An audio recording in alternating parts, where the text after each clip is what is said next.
Hi everybody!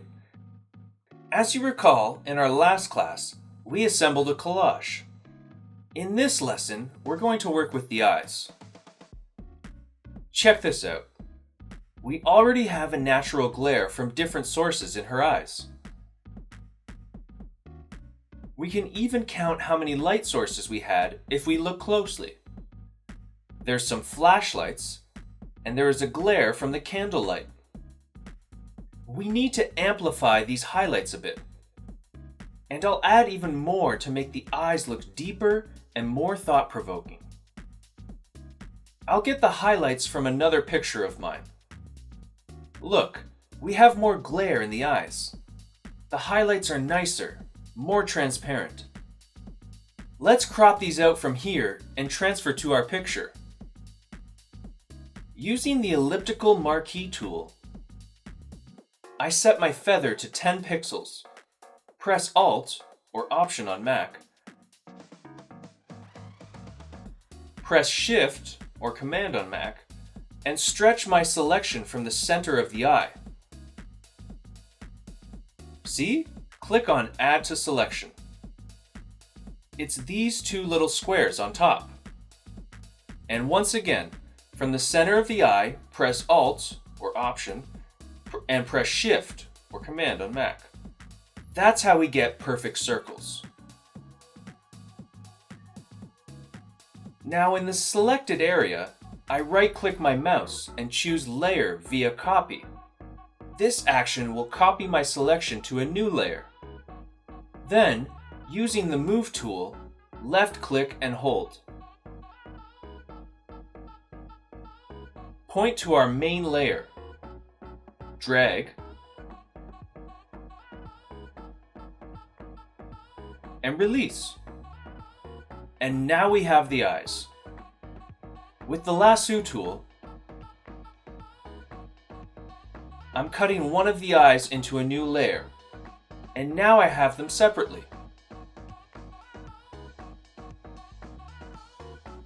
They need to switch places because this eye is in the shadow and this one has more light.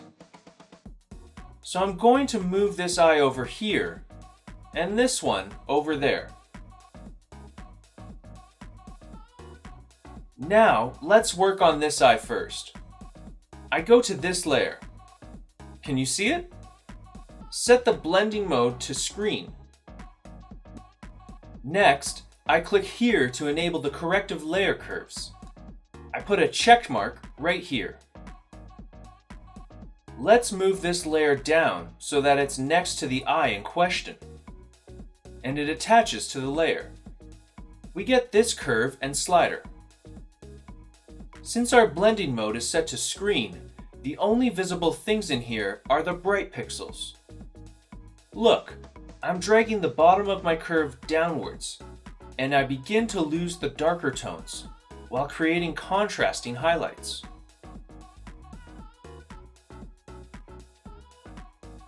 To this layer, I'm going to add a mask layer and grab my brush. Here I click on black, set hardness to 0, and flow to 30. Using square brackets on the keyboard, I change the size of my brush, and with careful movements, just like these around the eye, I begin removing unnecessary information. Now, let's zoom out and see what it looks like. We can reduce the opacity a little. At your discretion. It all depends how you like it. I'll leave it at 74 or so. Next, let's move on to the other eye. I click on the corresponding layer for this eye and follow the same steps. Change the blending mode to screen. Then turn on the curve. Attach it, move the lowest point down. Let's move our eye a little bit to make it match the pupil. We can adjust its size. I guess that's pretty much it. Now I'm going to add a mask layer. Take my brush, I have a black brush, and begin drawing around the eye, removing the extra stuff.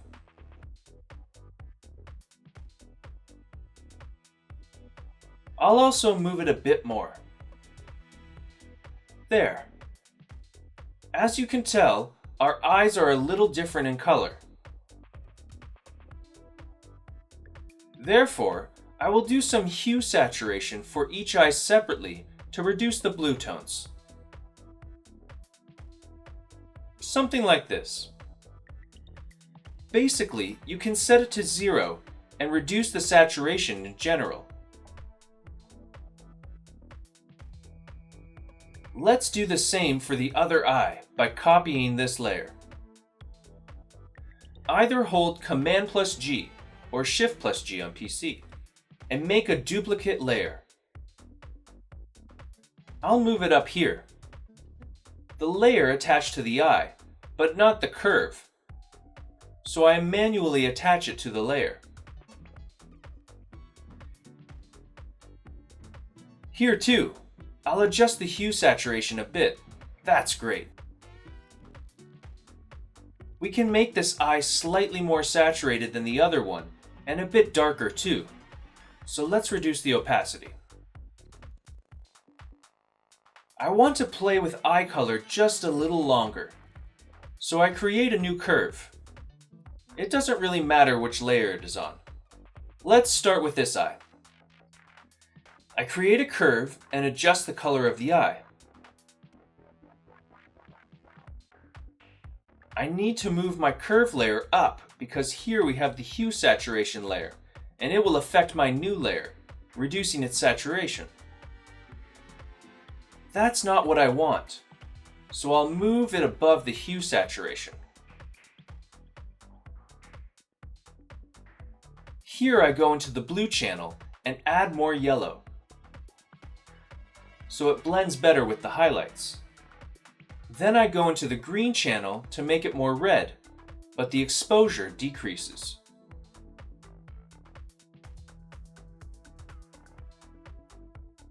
So let's go into the red channel first, increase the reds, and then go into the green.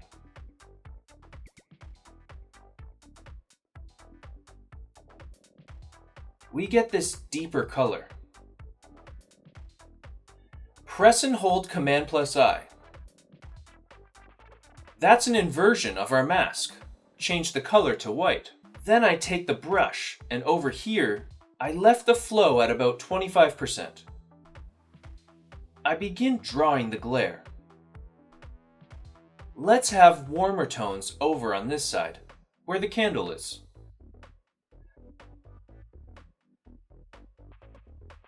I'll do the same thing for this eye. So a duplicate layer again. Hotkeys Command+G.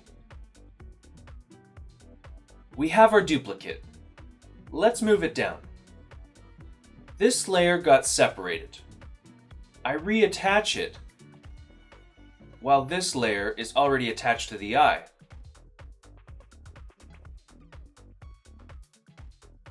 We take the moving tool and move it over here. Like this, more or less. That's where we can intensify it. Wipe some stuff with the black brush and clean up the excess of highlights. Look what we do next. Let's put all of these layers in one folder.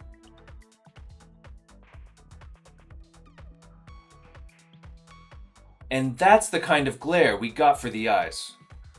The eyes look more interesting already. You can also load some stardust textures to the eyes if you want. I have a dust texture I've been saving up. Check this out. This is what it looks like. With the moving tool, I transfer it over here while my blending mode is set to screen. I enable a mask layer while holding Alt or Option on Mac, and the mask layer becomes black right away. Then, with the white brush, I go over the eye. Now I unlock this lock right here. Click on a layer and grab the moving tool again. Look, the mask stays in place. The only thing that changes are the highlights. Choose as many sparkles as you like. Let's say like this. It's like she has stars in her eyes. Let's do the same thing for the other eye. Copy this layer lock so that it drags entirely to the other eye.